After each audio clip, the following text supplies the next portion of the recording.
આજે મારા લગ્ન હતા। દરેક છોકરીના પોતાના લગ્ન માટે કેટલાક સપના હોય છે। એ ઈચ્છાઓ મેં મારા લગ્ન માટે સાચવી રાખી હતી, પરંતુ મારા લગ્ન એક સોદો હતો, મારી લાચારીનો સોદા। હું અનિચ્છાએ મારા સાસરે આવી। મારા સાસરિયાના ઘરમાં માત્ર મારા પતિ અને મારા સસરા હતા। મારું સ્વાગત કરવા માટે ત્યાં કોઈ ન હતું। મને સીધી મારા પતિના રૂમમાં લઈ જવામાં આવી। હું પલંગ પર દુલ્હનની જેમ બેઠી હતી, સાદા વસ્ત્રો પહેરેલી સામાન્ય કન્યા। ડરને લીધે મારું હૃદય ઝડપથી ધબકતું હતું અને મારા હાથમાં પરસેવો ફરી રહ્યો હતો। મારા પતિ વિશે મને જે કંઈ પણ કહેવામાં આવ્યું હતું, મારા મગજમાં ફરી ફરીને ઘૂમતી હતી। અરે તેની સાથે લગ્ન ન કરો, તે પાગલ છે। અરે તે સાયકો છે। અરે તું તો ભણેલી ગણેલી છોકરી છે, તો પછી આ પાગલ સાથે શા માટે લગ્ન કરે છે? એક પછી એક વાત મારા મગજમાં ચાલી રહી હતી। ગભરાટને કારણે મારું ગળું સુકાઈ ગયું હતું। જ્યારે મારા પતિ અંદર આવ્યા ત્યારે હું મારી ગભરાટને નિયંત્રિત કરવાનો પ્રયાસ કરી રહી હતી। તેઓ આવીને મારી પાસે બેઠા અને મને કહેવા લાગ્યા, તમારો પડદો ઉપાડો। મને આ ખૂબ જ વિચિત્ર લાગ્યું, પરંતુ મેં મારા પતિ વિશે ઘણી વિચિત્ર વાતો સાંભળી હતી, તેથી જ મેં તેમની વિનંતી સ્વીકારી અને તરત જ મારો પડદો હટાવી દીધો। પડદો હટાવતા જ મારી નજર મારા પતિ પર પડી કે તરત જ હું ચોંકી ગઈ અને તેણે પણ વિચિત્ર નજરે મારી સામે જોયું અને તે લાંબા સમય સુધી મને સતત જોતા રહ્યા અને પછી મને ખબર નથી કે તેમને શું થયું, અચાનક તેઓ ઊભા થયા અને મારા રૂમમાંથી બહાર નીકળી ગયા। મારું નામ રીતિકા છે અને હું એક ગરીબ પરિવારની છું। મારા સિવાય ઘરમાં માત્ર માતા, પિતા અને એક નાના ભાઈ જ હતા। મારો ભાઈ હજુ નાનો હતો અને સરકારી શાળામાં ભણતો હતો, જ્યારે હું સ્કોલરશિપ પર મારા જ શહેરની યુનિવર્સિટીમાં ભણતી હતી। અહીં મારા જેવી ઘણી ઓછી છોકરીઓ હતી જેઓ ગરીબ પરિવારના હોય। અહીં સારા અને સમૃદ્ધ પરિવારના છોકરા છોકરીઓ ભણવા આવતા હતા, તેથી જ મેં શરૂઆતથી જ મારી જાતને જાણવી રાખી। હું કોલેજમાં કોઈની સાથે મિત્ર નહોતી અને હવે હું યુનિવર્સિટીમાં પણ કોઈની સાથે મિત્ર નથી। કેટલી વાર હું મારા અભ્યાસ વિશે સારા સર પ્રોજેક્ટ માટે બનાવેલા ગ્રુપ સાથે ચર્ચા કરતી હતી, પણ આ દિવસોમાં એક છોકરો મયંક અમારા વિભાગમાં આવ્યો।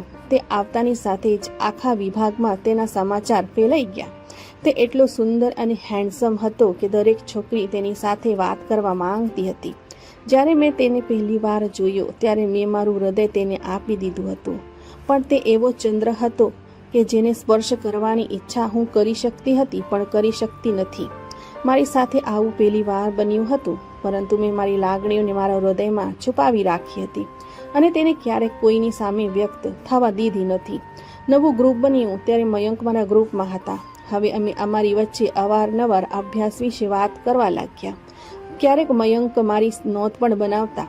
તેઓ મારા અભ્યાસમાં શક્ય તેટલી મદદ કરતા હતા, જ્યારે અન્ય કોઈ છોકરી સાથે વાત કરતા નહોતા। કેટલીક છોકરીઓને ઈર્ષ્યા થવા લાગી। કેટલીક છોકરીઓ કહેતી કે મયંક તને પસંદ કરે છે, પણ હું તેમની વાત એક કાનથી સાંભળતી અને બીજા કાનેથી કાઢી નાખતી, કારણ કે મને મારી સ્થિતિની ખબર હતી। અલબત્ત હું ખૂબ જ સુંદર હતી, પણ મારું સ્ટેટસ મયંકના સ્ટેટસ સાથે મેળ ખાતું નહોતું અને મયંક એવો ગાંડો ન હતો કે તે આવી સારી છોકરીઓને છોડીને મને પસંદ કરે। તે શહેરના એક હાઈ પ્રોફાઇલ પરિવારનો હતો અને હું ગરીબ પરિવારમાંથી હતી, જેના પિતા નાની દુકાન ચલાવે છે। યુનિવર્સિટીનો સમય કેવી રીતે પસાર થઈ ગયો તેની મને ખબરની જાણ ન થઈ। મેં ક્યારેક મયંક સામે મારો પ્રેમ વ્યક્ત કર્યો નથી કે મયંકે ક્યારે મને નકામું વાત કહ્યું નથી। આજે અમારી યુનિવર્સિટીમાં છેલ્લો દિવસ હતો, પણ આજે મયંક આવ્યો નહોતો। મારા હૃદયમાં એક વિચિત્ર બેચેની હતી। મેં ઘણી રાહ જોઈ। હું મયંકને છેલ્લી વાર જોવા માંગતી હતી, પણ તે કેમ ન આવ્યો તે ખબર નથી।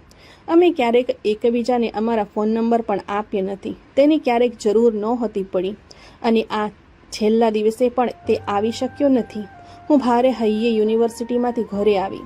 મારો છેલ્લો દિવસ ખૂબ જ ખરાબ હતો। યુનિવર્સિટીનો થાક ઉતારવામાં થોડા દિવસો વીત્યા, પણ પછી યુનિવર્સિટી છોડ્યા પછી જિંદગી એવી રીતે બદલાઈ કે હું સ્તબ્ધ થઈ ગઈ। પિતાને કામ પર અચાનક હાર્ટ એટેક આવ્યો અને ઘણા દિવસો સુધી હોસ્પિટલમાં દાખલ હતા। કામ બંધ થઈ ગયું અને કેટલાક ટેસ્ટ દરમિયાન જાણવા મળ્યું કે પાપાની બે વાલ બંધ છે અને સર્જરી કરવી પડશે।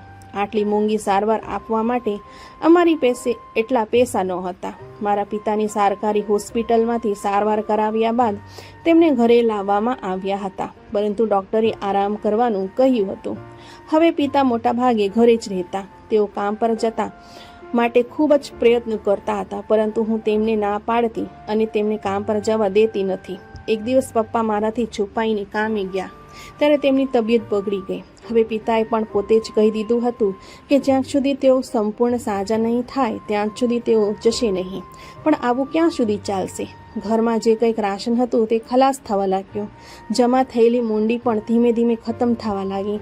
અમે મકાનો બદલ્યા, એક રૂમનું નાનું ઘર ભાડે લીધું. મારી માતાનો ચિંતિત ચહેરો જોઈને હું પોતે પણ અસ્વસ્થ થઈ જતી. મારો ભાઈ હજી ઘણો નાનો હતો, તેથી તે નોકરી પર જાય તેવો કોઈ પ્રશ્ન જ નહોતો. તેથી જ મને બહાર નીકળવાની ફરજ પડી હતી. પહેલાં મેં મારા પિતાની દુકાન ચલાવવાનો પ્રયત્ન કર્યો, પરંતુ દુકાનમાં વધુ નફો થતો નહોતો. ઘરનો ખર્ચ તો કવર કરવામાં આવતો હતો, પણ પિતાની સારવાર માટે પૈસા ક્યાંથી આવશે? તેથી મેં નિર્ણય લીધો અને માતાને આ અંગે ચેતવણી આપી. માએ મને ઘણી મનાઈ કરી, પણ હું મારી વાત પર અડગ રહી. મેં પિતાજીની પરવાનગી લીધી. પરવાનગી આપતી વખતે પિતાનું હૃદય ખૂબ જ ભારે થઈ રહ્યું હતું, કારણ કે તેઓ મારા માટે અન્ય સપના જોયા હતા અને હવે પરિસ્થિતિ અચાનક બદલાઈ ગઈ અને બધું અધૂરું રહી ગયું. પિતાની પરવાનગી મળતા જ મેં બીજા જ દિવસથી ઘણી જગ્યાએ નોકરી માટે અરજી કરવાનું શરૂ કર્યું. અખબારો મંગાવ્યા. નોકરીની જાહેરાતો જોયા પછી મેં ઘણી જગ્યાએ અરજી કરી, પણ 1 મહિનો વીતી ગયો, ક્યાંક નોકરી મળી નહીં. જ્યારે ઇન્ટરવ્યૂ માટે ફોન આવતા ત્યારે હું ઇન્ટરવ્યૂ માટે જતી હતી, પરંતુ એવું લાગે કે જોબ માટે પસંદગી પહેલેથી થઈ ગઈ હોય અને આ ઇન્ટરવ્યૂ માત્ર એક ઔપચારિકતા હોય. પછી આ દિવસો દરમિયાન મને એક જગ્યાએ નોકરી મળી ગઈ. પગાર બહુ નહોતો, પણ સારો હતો. હું ખૂબ ખુશ હતી અને ટૂંક સમયમાં નોકરીમાં જોડાઈ ગઈ. મને જોડાયાના થોડા દિવસો જ થયા હતા જ્યારે એક દિવસ મારા બોસે મને તેમના રૂમમાં બોલાવીને કહ્યું, મિસ રીતિકા, શું તમારી ક્ષમતા અને તમે જે સારા કામ કરો છો તેના માટે તમારો પગાર અને દરજ્જો યોગ્ય નથી? જ્યારે બોસે મને આ પ્રશ્ન પૂછ્યો ત્યારે હું થોડી નર્વસ હતી કે હા કહું કે ના, પણ પછી મેં હિંમત ભેગી કરીને હા પાડી. તેથી તેઓ મારી સામે ઊંડી નજરે જોતા રહ્યા. હું મૂંઝવણમાં આવવા લાગી. પછી તેઓ કહેવા લાગ્યા, તમારો પગાર વધી શકે છે, પણ તમારે મને સાથ આપવો પડશે.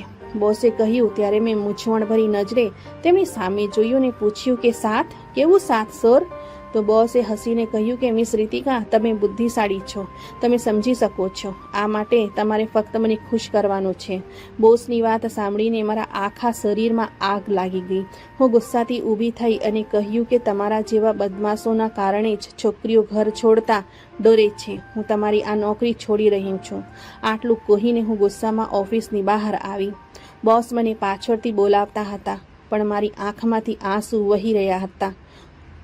હું ખૂબ લાચાર અને વધુ ખરાબ અનુભવી રહી હતી. હું લાંબા સમય સુધી રસ્તાની બાજુએ ધ્યેય વિના ચાલતી રહી, પણ ક્યાં સુધી?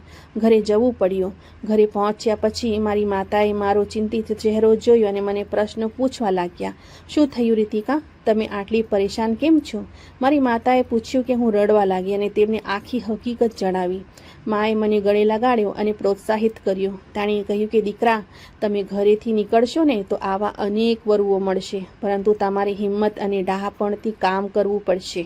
તે પછી માતાએ મને ઘણું સમજાવ્યું અને હવે હું ઘણી હદ સુધી સમજી ગઈ હતી. બીજા દિવસથી મેં નવી જોબ શોધવાનું શરૂ કર્યું અને જલ્દી જ મારા નસીબથી મને સારી કંપનીમાં નોકરી મળી ગઈ. આ નોકરી અગાઉની નોકરી કરતાં ઘણી સારી હતી. પગાર વધારે હતો અને પીક એન્ડ ડ્રોપની સગવડ પણ હતી. હું અહીં 2 મહિનાથી કામ કરી રહી હતી. અહીંનું વાતાવરણ ઘણું સારું હતું.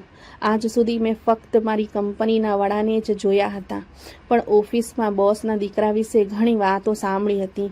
કેટલાય તેને પાગલ કહ્યો તો કેટલાય તેને સાયકો કહેતા હતા, પણ મેં તેમને આજ સુધી ક્યારેક જોયો નથી. કદાચ તેઓ ઓફિસ નથી આવતા હતા. કોઈ પણ રીતે હું મારા પોતાના વ્યવસાયને ધ્યાનમાં રાખતી હતી. પરંતુ આ દિવસોમાં બોસે મહિલા કાર્યકરોની તાકીદની મીટિંગ બોલાવી અને તેમની તરફથી એક વિચિત્ર જાહેરાત સંભળાઈ. બોસે જે કહ્યું હતું કે કોઈ છોકરી મારા પુત્ર સાથે લગ્ન કરે અને તેની સાથે આખો દિવસ વિતાવે તો હું તેને ઇનામ તરીકે મોટી રકમ આપીશ. બોસે જે કહ્યું તે મને ગમ્યું નહીં. ખબર નહીં તેમના પુત્રમાં શું ખોટું હતું કે બોસે આવી જાહેરાત કરી હતી, પણ પછી મને સતત સાંભળવા મળતું હતું કે કોઈ છોકરી તેમના પુત્ર સાથે લગ્ન કરવા તૈયાર નથી. વારંવાર આ સાંભળીને મારા દિલમાં એક જ વિચાર આવતા હતા કે આટલા પૈસા મળશે તો બોસના દીકરા સાથે હું લગ્ન કરીશ. એ પૈસાથી હું પપ્પાની સારવાર કરાવી શકું, અને એકવાર પપ્પા સ્વસ્થ થઈ જાય તો અમારી બધી સમસ્યાઓ દૂર થઈ શકે છે. અને પછી આ સાચું લગ્ન તો નથી ને, એ તો માત્ર સોદો છે. પણ પછી હું આ વિચાર મારા મનમાંથી કાઢી નાખ્યો, પણ ક્યાંક ને ક્યાંક આ વિચાર મારા હૃદય અને મગજમાં ચાલતો રહ્યો, અને આખરે મારું દિલ જીતી ગયું અને મેં આ આગમાં કૂદી પડવાનું નક્કી કર્યું. અને પછી મેં બોસને હા પાડી. તેઓ આ સાંભળીને ખૂબ જ ખુશ થયા, અને તે જ ક્ષણે તેણે લગ્ન માટે રવિવારનો દિવસ તરીકે પુષ્ટિ કરી. જ્યારે મેં ઘરે આવીને મારી માતા સાથે વાત કરી તે તેઓ સાંભળીને આશ્ચર્યચકિત થઈ ગયા. તેણીએ મારા પર ગુસ્સે થઈ ગયા. પપ્પા પણ અસ્વસ્થ હતા. તે બંનેએ મને આ કરતા રોક્યો, પણ હવે હું મક્કમ હતી, અને સૌથી મહત્વની વાત એ હતી કે હું એ પૈસાની લોભી હતી જેનાથી હું મારા પિતાની સારવાર કરાવી શકું. આ સિવાય મને બીજો કોઈ વિકલ્પ દેખાતો ન હતો. મમ્મી પપ્પા 1-2 દિવસ ગુસ્સે રહ્યા, પણ પછી મને ફરીથી સમજાવવા લાગ્યા. હવે હું સમજણની હદ વટાવી ગઈ હતી, ત્યાંથી જ મેં તેમની વાત ન સાંભળી. અને રવિવાર આવ્યો અને મેં લગ્ન કરી લીધા. મેં હજી સુધી મારા પતિનો ચહેરો જોયો ન હતો, પરંતુ તેમનું નામ સાંભળીને હું ચોક્કસપણે ચોંકી ગઈ હતી.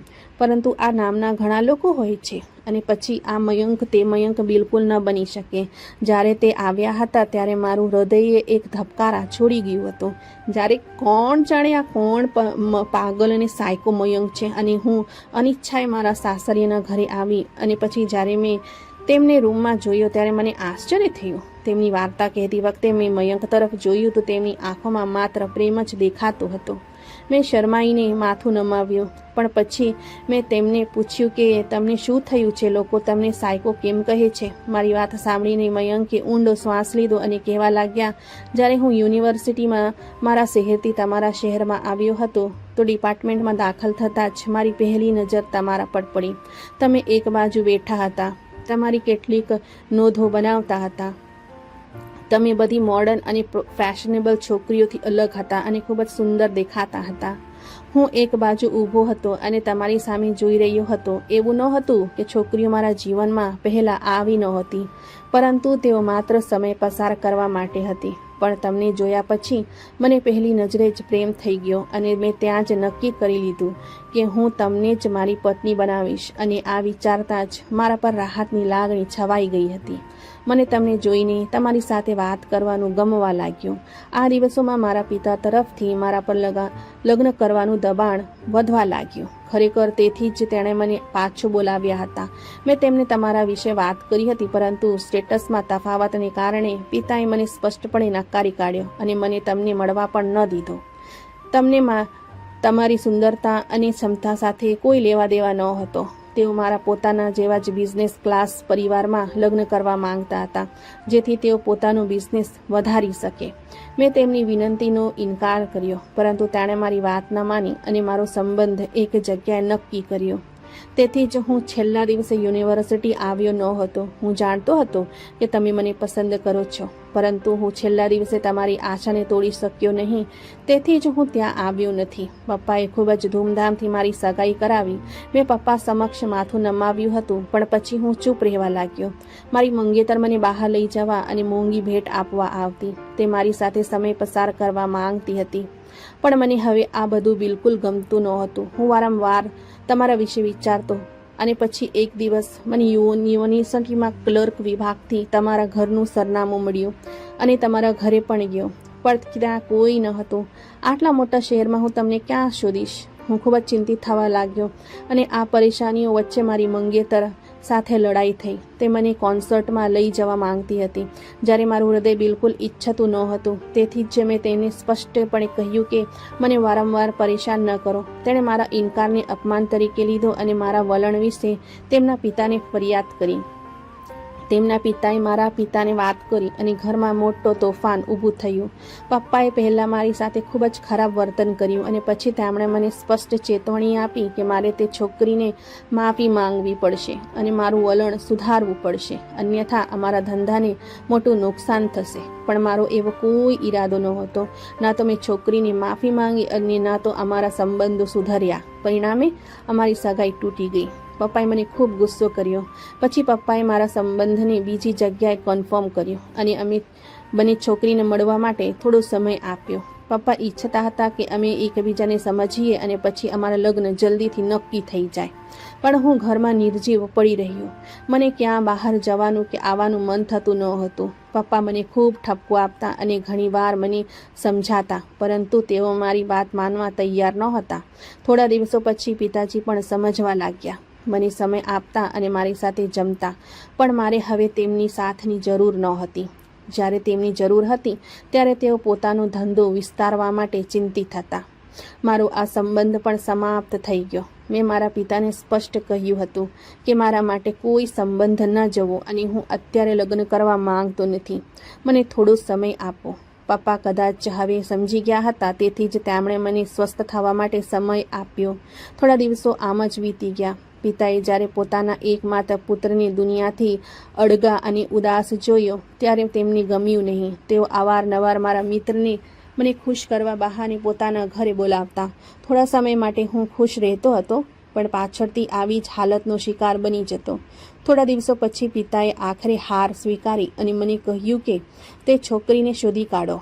જો તમે 1 મહિનાની અંદર તે છોકરીને શોધવામાં સફળ થાવ છો તો હું તમારા લગ્ન તેમની સાથે કરાવી દઈશ, નહીં તો તમારે મારા દ્વારા ઉલ્લેખિત છોકરી સાથે લગ્ન કરવા પડશે. મેં પિતાની શરત સ્વીકારી. મેં તમને બહુ શોધ્યો અને તમારા જૂના સરનામે પડી ગયો, પણ ત્યાં કોઈ ન હતું. ત્યાંના લોકો પાસેથી નવું સરનામું લીધું, પણ તે ખોટું નીકળ્યું અને પછી મને તમારા પપ્પા વિશે પણ કંઈ ખબર ન હતી. 1 મહિનો કેવી રીતે પસાર થઈ ગયો તે મને સમજાયું નહીં. મારી પાસે ના તો તમારી કોઈ તસવીર હતી અને ના તો તમે એવા કોઈના મિત્ર હતા કે જેની પાસેથી હું તમારા વિશે જાણી શકું. મહિનો પૂરો થતાની સાથે જ પપ્પાએ મને પૂછ્યું અને હાર્યા સ્વરે મેં પપ્પાને કહ્યું કે તેઓ મારા લગ્ન ગમે તે છોકરી સાથે કરશે, હું તૈયાર છું. પપ્પા આનંદથી કંટ્રોલ બહાર જતા જણાયા અને બીજા જ દિવસે તેમણે કહ્યું કે આ રવિવારે મેં તમારા લગ્ન નક્કી કર્યા છે. રવિવારે તૈયાર રહેજો. મેં તેને છોકરી વિશે કશું પૂછ્યું નથી. હું રવિવારે તૈયાર થઈ ગયો. લગ્ન વખતે તમારું નામ સાંભળીને હું ચોક્કસ ચોંકી ગયો હતો, પણ કોણ જાણે દુનિયામાં કેટલી રીતિકા હશે. હું આ વિચારતો રહ્યો અને પછી તમને મારા રૂમમાં જોઈને આશ્ચર્ય થયું. કદાચ કુદરતનો હેતુ આપણને સાથે લાવવાનો હતો અને આ રીતે આપણું ભાગ્ય જોડાઈ ગયું. અને જુઓ, આજે તમે અને હું એક છીએ. આટલું કહીને મયંકે હાથ લંબાવ્યો અને મેં પણ મારો હાથ તેમના હાથ પર મૂક્યો. બીજા દિવસે સવારે મયંક અને હું રૂમમાંથી ખૂબ જ ખુશ થઈને બહાર આવ્યા અને જઈને પપ્પાને મળ્યા. અમને એક સાથે ખુશ જોઈને તેમને ખૂબ જ નવાઈ લાગી અને પછી અમને બંનેને ગળે લગાડ્યા. તેમની આંખો ભીની થઈ ગઈ. કદાચ મયંકના તે હાલતને કારણે તેઓ ઘણી મુશ્કેલીમાં હતા અને હવે મયંકને ખુશ જોઈને તેમને સારું લાગી રહ્યું હતું. અમે સાથે નાસ્તા કરવા લાગ્યા. થોડી વારમાં મયંક બધું ઉપાડી મારી સમક્ષ રજૂ કરતા હતા. મને ખૂબ સારું લાગી રહ્યું હતું અને પિતા આશ્ચર્યથી મયંકને જોઈ રહ્યા હતા. માત્ર હું અને મયંક જ વાસ્તવિકતાથી વાકેફ હતા. આ અંગે તેણે પિતાને કંઈક જણાવ્યું નહોતું. મયંક અને મેં એકબીજાને વચન આપ્યું હતું કે અમે ક્યારેક બીજા કોઈને કહીશું નહીં કે અમે એકબીજાને પસંદ કરતા હતા અને હું તે જ છોકરી છું જેની સાથે મયંક લગ્ન કરવા માંગતા હતા. પિતા પણ વાસ્તવિકતા જાણતા નહોતા, તેથી જ તે અમને ખુશ જોઈને એટલા ખુશ હતા. મયંક પિતાના આભાર માનતા કહ્યું કે પિતાજી, તમે રીતિકાને મારી લાઈફ પાર્ટનર તરીકે પસંદ કરી છે. મારા માટે આનાથી વધુ સારી છોકરી ન હોઈ શકે. આટલું કહીને મયંક ઊભા થયા અને તેમના પિતાને ગળે લગાડ્યો. પપ્પાની આંખો ભીની થઈ ગઈ. તેઓ મયંકને પોતાની છાતી પાસે પકડીને લાંબો સમય ઊભા રહ્યા. અમારા લગ્નને લગભગ 2 મહિના થઈ ગયા હતા. એક દિવસ મને મયંકની મમ્મીનો વિચાર આવ્યો, એટલે મેં મયંકને પૂછ્યું, મયંક, તમારી મમ્મી ક્યાં છે? મેં ક્યારેક તેમના વિશે સાંભળ્યું નથી કે તેમની કોઈ તસવીર જોઈ નથી. જ્યારે તમારી બાળપણની તસવીર અને પિતાની તસવીર છે. મયંક હળવાશથી હસીને પડ્યા અને બોલ્યા, ચાલો આજે તમને આ સત્ય પણ કહું. મારા માતા પિતાના લગ્ન વાસ્તવમાં લગ્ન નહોતું, પરંતુ બંનેના પરિવારનો બિઝનેસ વધારવા અને એકબીજાનો દરજ્જો વધારવાનો સોદો હતો, જે બંનેએ ખૂબ જ સારી રીતે સ્વીકાર્યો અને એકબીજાને સ્વીકાર્યા. માતા તેમના સામાજિક જીવનમાં વધુ વ્યસ્ત રહેતા હતા. તેઓ ક્લબમાં જતા અને પાર્ટીઓ કરતા, અને પિતા હંમેશા પોતાનો ધંધો વધારવામાં વ્યસ્ત રહેતા હતા. બંનેના સંબંધ હતા, પણ એકબીજા સાથે નહોતા. તેમના સંબંધોમાં પ્રેમ નહોતો. આ દરમિયાન હું ઈચ્છા વગર પણ ક્યાં જન્મ્યો હતો.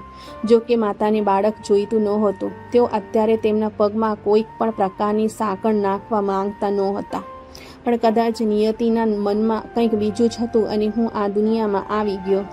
મારા જન્મ પછી થોડા દિવસો સુધી મમ્મી પપ્પા સારા મૂડમાં હતા, પણ પછી એ જ ઝઘડા ફરી શરૂ થયા.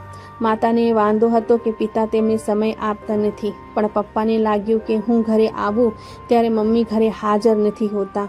ધીમે ધીમે તેમના ઝઘડા વધવા લાગ્યા. તે સમયે હું 4 વર્ષનો હતો. આ દિવસો દરમિયાન મેં સાંભળ્યું કે મારી માતાનું અફેર હતું અને તેઓ ઘણીવાર તેમના કરતાં નાના છોકરા સાથે જોવા મળતા હતા. પિતા હંમેશા વ્યવસાયમાં વ્યસ્ત રહેતા હોવા છતાં તેઓ હંમેશા કોઈને કોઈ જગ્યાએથી માતા વિશે જાણતા હતા. જ્યારે પણ પિતાને આવી કોઈ વાતની જાણ થાય ત્યારે તેઓ નશામાં ધૂત ઘરે આવીને માતા સાથે દુર્વ્યવહાર કરતા હતા. ક્યારેક તેઓ તેમના પર હાથ ઉપાડવાની કોશિશ પણ કરતા.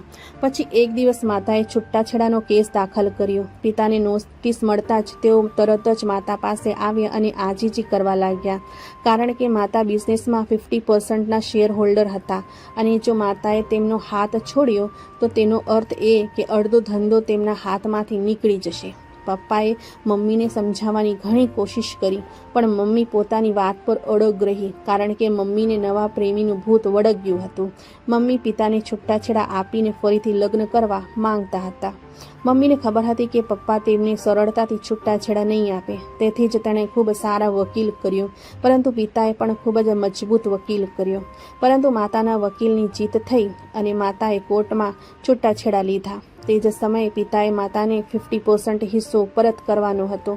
પપ્પાને મોટો આઘાત લાગ્યો હતો અને તેમનું બિઝનેસ પાછું વ્યવસ્થિત કરવામાં તેમને ઘણો સમય લાગ્યો હતો. મને ખબર નથી કે પિતા માતાને પ્રેમ કરતા હતા કે શું, પરંતુ પિતાએ ફરીથી લગ્ન ના કર્યા. પપ્પાએ જ મમ્મીની દરેક વસ્તુ ઘરમાંથી ફાંકી દીધી હતી. મમ્મીની તસવીરો પણ રહેવા દીધી નહોતી. મારા પર ઝઘડાની ઘણી અસર થઈ. માતાની બેવફાઈ અને રોજ રોજના ઝઘડાએ મને સ્ત્રીઓ પ્રત્યે નફરતનો અનુભવ કરાવ્યો હતો. હું મારા આ પ્રકારનું જીવન ઈચ્છતો ન હતો. ના તો મારે મારા જીવનમાં એવી સ્ત્રી જોઈતી હતી જે ન તો ઘરની, ના તો તેના પતિની, ના તો તેના બાળકોની ચિંતા કરે. તાણીએ તૈયાર થઈને સાંજે ક્લબમાં જવાનું યાદ રહે, પરંતુ તાણીને ખબર નથી કે તેનો પુત્ર અને પતિ સાંજે શું ખાશે. મને એવી સ્ત્રી જોઈતી નહોતી જે અન્ય પુરુષોથી પોતાનું વખાણ સાંભળીને ખુશ થાય. હું એક એવી સ્ત્રીને શોધવા માંગતો હતો જે મારા ધ્યાન અને પ્રેમની ભૂખી હોય, જે મને પ્રેમ કરે, જે મારા ઘરને ઘર તરીકે રાખે, અને જ્યારે હું ઘરે પાછો આવું ત્યારે તે સ્મિત સાથે દરવાજે મારે સ્વાગત કરે. તેથી જ જ્યારે મેં તમને જોયો ત્યારે મને લાગ્યું કે તમે જ એકમાત્ર એવી સ્ત્રી છો જે મારા જીવનમાં આ બધું લાવી શકે છે. જો કે મેં મારા સમાજની ઘણી છોકરીઓ જોઈ, મને પણ તે ગમ્યું, પણ તે પણ મારી માતા જેવી જ હતી. તેમની માતા જેવી જ વિચારવાની રીત હતી. તેમનું જીવન પણ માતાના જીવન જેવું હતું. હું ધીમે ધીમે તે બધાથી કંટાળી ગયો અને પછી સંપૂર્ણપણે પીછેહટ કરી ગયો. આ બધું કહીને મયંકે પ્રેમથી મારા ખભા પર હાથ મૂક્યો. મેં પણ શરમાતા તેમને ગળે લગાડ્યો. હું જાણતી હતી કે મયંકનો પ્રેમ અને સહારો હંમેશા મારા માટે રહે છે, અને હવે અમારા જીવનમાં માત્ર ખુશી જ હશે. મિત્રો, આજની વાર્તા તમને કેવી લાગી છે કોમેન્ટ બોક્સમાં જરૂરથી જણાવજો, અને વિડીયોને લાઈક કરીને વધુમાં વધુ શેર પણ કરજો, અને આવી જ અવનવી વાર્તા સાંભળવા માટે અમારા ચેનલને સબસ્ક્રાઈબ જરૂરથી કરજો. આપણે મળીએ નેક્સ્ટ વાર્તામાં. ત્યાં સુધી ધન્યવાદ.